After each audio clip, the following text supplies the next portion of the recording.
am having so much fun working on this little project that I'm adding some hand stitching to. And I had a few questions the other day on my quick tutorial on how to get your stitches started in tying a quilter's knot. So I thought I'd show it again and explain it in further detail. So these are the supplies I'm using. I have a needle threader, gold eye needle, thimble, this pearl cotton and 8 weight, and of course your project. So first I need to thread my needle. I stick the little wire part of the needle threader through the needle hole and then the thread through the wire part, and then you just pull it through. This is pretty easy, but if you've never done it before, that is how you use this little tool. Then you'll have that tail. You'll want to pull it pretty far so that while you're stitching, you don't lose it and have to rethread your needle. Now we're going to tie a quilter's knot. You could just tie a bunch of individual knots on the end of your thread, but I find the quilter's knot is way easier than having to do this. So you'll kind of make like a loop with the thread.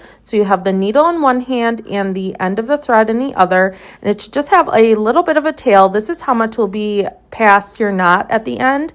Then you wrap the thread around your needle 3, 4, or 5 times, and then grab it and just pull it to the end of your thread. And how many times you wrap it around your needle is how many individual knots that would normally be. I have been finding to bury my threads 3 or 4 is good enough. If you go beyond that, it is too hard to pull it through the fabric. So this is what that knot looks like. And now we are going to bury this knot so that it is not visible. And so I was thinking with this yellow thread, I was going to kind of border the cone part of the flower.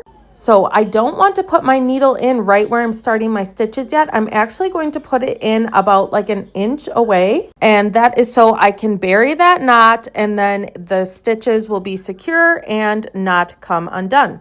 And I chose to put the needle in through this pink fabric here instead of the white because the white you would probably be able to see through it. So I'm putting my needle in about an inch away of where I want to start, and then I'm going to poke the needle back up through where I do want the stitches to start. And I'm only going through the top fabric and the batting in this step because I don't want the knot to be visible on the back either.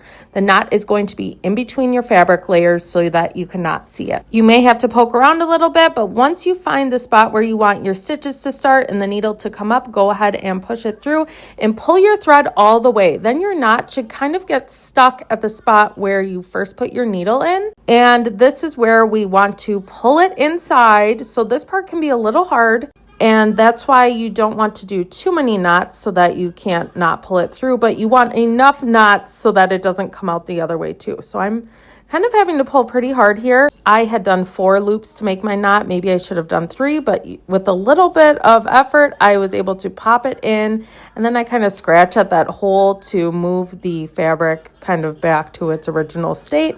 And then the knot should be right underneath where your thread is coming up. It is now hidden, and we can start our stitches. One thing I did not talk about in my last video is when you are stitching or quilting, now you're going to want to now go through all 3 layers. We only went through the top and the batting for hiding our knot, and now you're able to go through all 3 layers. If you've only machine quilted and you haven't tried this yet, I highly recommend. I'm having so much fun, way more than I expected.